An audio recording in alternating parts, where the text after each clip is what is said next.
안녕하세요. 넥스트 스쿨 자수하는 강사님 강근철입니다. 해마다 그 학생부 종합전형 대비해서 자소서 작성법 관련 특강을 만들어서 올렸는데요.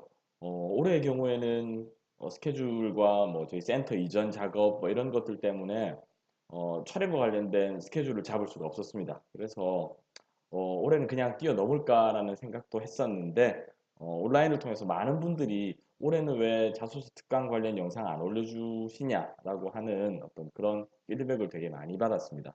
그래서 약식으로나마 올해도 좀 부족하지만 이런 영상을 통해서라도 여러분들께 문학별 자소서 작성법 관련된 내용들 정리해서 어, 세세히 알려드리도록 하겠습니다.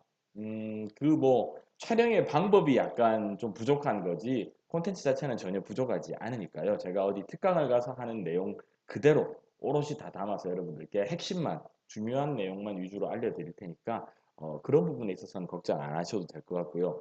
되게 어색해요. 그 지금 컴퓨터에 붙어 있는 캠을 이용해서 처음으로 찍고 있거든요. 보통의 경우에는 별도의 이렇게 카메라 있고 뒤에 칠판 있고 뭐 이런 환경에서 강의를 하다가 좀 급하게 이렇게라도 좀 도움을 드려야겠다라는 생각에 촬영을 하는 거라서 지금 시선 처리를 어디를 둬야 될지도 잘 모르겠어요. 저는 일단 제 화면을 보고 좀 설명을 드리는 것으로 가름하도록 하겠습니다.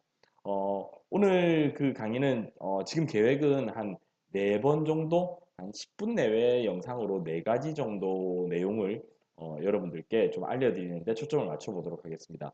가장 먼저 학종의 주요 평가 요소에 대해서 자소서를 본격적으로 작성하기에 앞서서 어떤 워밍업 같은 성격의 내용이니까요. 이것도 여러분들 자소서 작성하시는데 분명히 도움이 되실 겁니다. 참고해 주세요. 바로 들어가도록 하겠습니다. 자, 신문 기사 하나 보도록 하죠. 이게 올 초에 4월 5일 날 실렸던 기사입니다. 핵심만 말씀드리자면 주요 6개 대학, 서울시 내 주요 6개 대학의 그 입학 관련 부서에서 학생부 종합전형 평가에 대한 체크리스트를 공동으로 적용하기로 했고 그 내용을 공개했다라고 하는 기사예요. 이 기사 자체의 내용도 중요하지만 그것보다 여러분들이 더 이제 관심 가지고 봐야 될 게 이 대학들별로 학종에서 공통된 체크리스트, 즉 평가 지표를 공통으로 공유한다고 하는 겁니다. 그래서 비단 여기에 지금 등장하고 있는 건국대, 경희대, 서울여대, 연세대, 중앙대, 한국예대 이렇게 6개 대학교만 이 체크리스트를 적용하는 것이 아니라 사실 여러분들이 살펴보시면 알겠지만 이 여섯 개 대학이 공동으로 적용하는 체크리스트는 사실 대부분의 대학들이 학종에서 평가 요소로 삼고 있는 것들입니다. 차이가 있다면 이번 체크리스트는 좀 더 구체적입니다. 그래서 어떤 부분들을 좀 더 신경을 쓰셔야 되는지에 대한 내용이 담겨 있다고 볼 수가 있습니다. 자, 이런 표, 굉장히 지금 복잡해서 막 보기가 싫죠. 하지만 이 표 내에서 여러분들께서는 이 가운데 있는 그 동그라미 주변에 있는 4가지 요소, 이 4가지 요소가 학생부 종합전형의 대부분의 대학들의 평가 지표다라는 것만 확인하시면 됩니다. 지금 가장 위 내용부터 한번 살펴보시면 전공 적합성, 그리고 인성, 발전 가능성, 학업 역량 이렇게 4가지가 나오죠. 이 4가지 요소가 학종에서 주요 대학들이 평가의 지표로 삼고 있다라는 것 정도만 이해하고 계시면 되고요. 각각의 내용을 조금만 더 깊이 있게 살펴보도록 하겠습니다. 자, 지금 보시면 제가 정리를 해놨는데요. 평가 요소 학업 왼편에 보시면 학업 역량, 전공 적합성, 인성, 발전 가능성 뭐 이런 것들이 있죠. 빨간색은 개념 정의에서 좀 중요한 것들이고요. 그와 관련해서 평가 항목들이 오른쪽에 나와 있습니다. 뭐 예를 들면 학업 역량 같은 경우는 학업 성취도, 학업 태도, 학업 의지, 탐구 능력. 뭐 전공 적합성 같은 경우는 뭐 전공 관련 교과목 이수 성취도, 전공에 대한 이해와 관심, 전공 관련된 활동과 경험 뭐 이런 것들이 쭉 나열되어 있는데요. 자, 이 표도 중요하지 않습니다. 더 중요한 것은 여러분들이 보셨을 때 오른편에 평가 항목 있죠. 그 평가 항목에 구체적으로 이것의 의미가 무엇인지 어떻게 어떤 부분을 통해서 이걸 평가하려고 하는 것인지에 대한 내용이 훨씬 중요하다고 볼 수가 있습니다. 자, 학업 역량 좀 더 자세히 보시면 지금 개념 정의가 되어 있죠. 개념 정의 하나하나 한번 살펴보도록 하죠. 학업 성취도의 경우에는 지금 딱 보시면 알겠지만 여러분들이 내신 성적이라고 얘기하는 그것입니다. 그 요소를 지금 평가에 반영하겠다는 것이고요. 학업 태도와 학업 의지. 지금 제 화면 때문에 조금 화면이 가려졌는데요. 크게 상관없습니다. 학업 태도와 학업 의지는 자발적인 태도와 의지, 학업에 임하겠다는 자발적인 태도와 의지가 가장 중요합니다.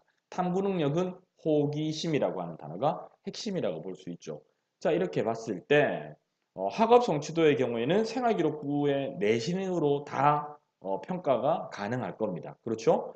학업 태도와 학업 의지 같은 경우는 아마 생활기록부 내신, 수치화된 내신만으로는 학업 태도와 학업 의지를 알 수가 없습니다. 그렇기 때문에 자소서 1번 또는 2번 또는 4번 그것도 아니라면 생활기록부에 있는 과목별 세부능력 및 특기사항 있죠. 올해부터는 특히나 새 특이 사소한 내용까지도 기재할 수 있도록 바뀌었기 때문에 그런 것들을 통해서 여러분들이 가지고 있는 학업 태도와 학업 의지를 아마 평가에 반영할 수가 있을 것입니다.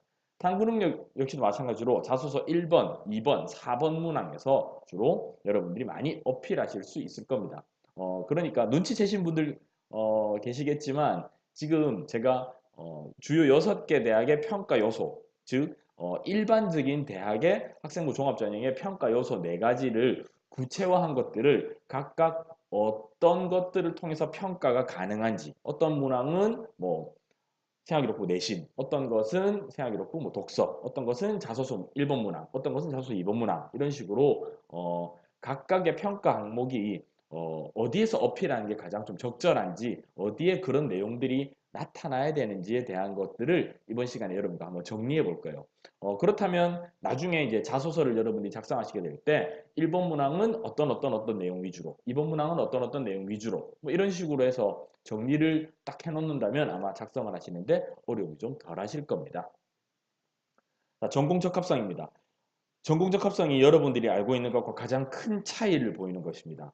보통 입시 업계에서 사교육 업계에서 전공 적합성이라고 하면 왠지 어렸을 때부터 그 전공과 관련된 다양한 활동을 해야만 좋은 점수를 받을 수 있다라는 식으로 포장을 많이 합니다. 하지만 대학들이 밝힌 전공 적합성의 평가 항목 보시면 첫 번째, 전공 관련 교과목 이수 및 성취도라고 되어 있죠.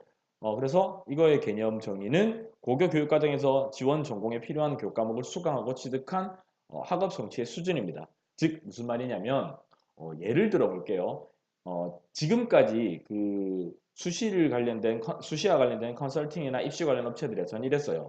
어떤 자연 계열의 학생이 기계과를 가고 싶다라고 하면 전공 적합성이라고 하면 기계와 관련된 어떤 동아리 활동이라든지 관련된 책, 관련된 대회, 뭐 교내 대회 같은 것들이죠. 이런 활동들을 통해서 전공 적합성을 어필한다라고 했지만 대학에서는 그거 못지않게 중요시 여기는 게 기계과에서 공부를 하기 위해서는 기본적으로 수학에서 특정 과목들과 선택 과목으로 물리 2를 선택해야 될 겁니다.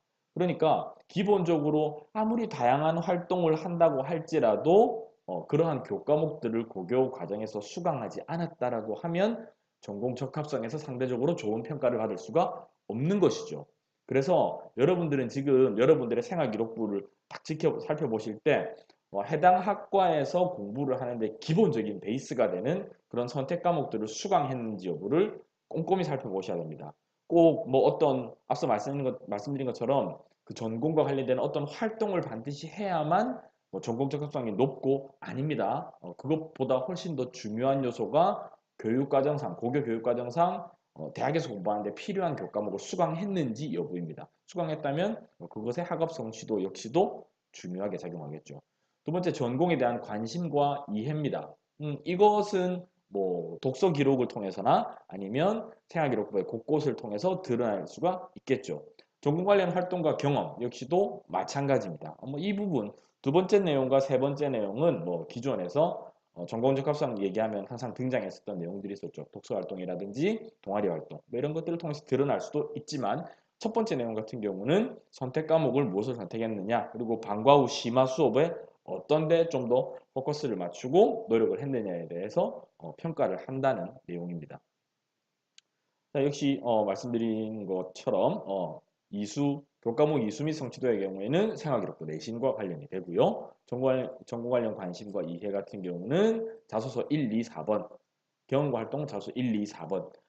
그러니까 이렇습니다. 자소서에 총 1, 2, 3번까지 문항이 공통문항이고요. 선택문항 한 문항 4번이 있죠. 그런데 3번 같은 경우는 인성과 관련된 내용입니다. 그래서 뒤에 등장하겠지만은 인성과 관련된 내용일 경우는 무조건 자소서 4번에 실리는 게 가장 좋습니다. 그걸 제외하고 나머지 문항들은 1, 2, 4번 안에 어떤 문항이든 사용돼도 상관이 없습니다. 가령 예를 들면 1번 문항 같은 경우는 학업에 대한 어떤 열이나 의지를 보여줘야 되는 문항이기 때문에 꼭 뭐 공부했던 내용, 성적을 올렸던 내용 그것만 실릴 수가 있습니까? 라고 하는데 아니에요. 예를 들어서 여러분이 어떤 교내 대회를 출전했다거나 아니면 여러분들께서 교내 대회 말고 어떤 동아리 활동에서 어떤 탐구 활동을 했었다라고 하면 그와 관련된 내용도 충분히 1번의 소재로 활용될 수 있다라는 것이죠. 그래서 1번을, 2번을, 3번을, 4번을 어떤 문항을 할 때 꼭 여러분들이 어떤 에피소드를 선정하는 데 있어서 틀에 갇히지 않는 것이 중요하다고 볼 수가 있겠습니다. 다음 넘어가도록 하겠습니다.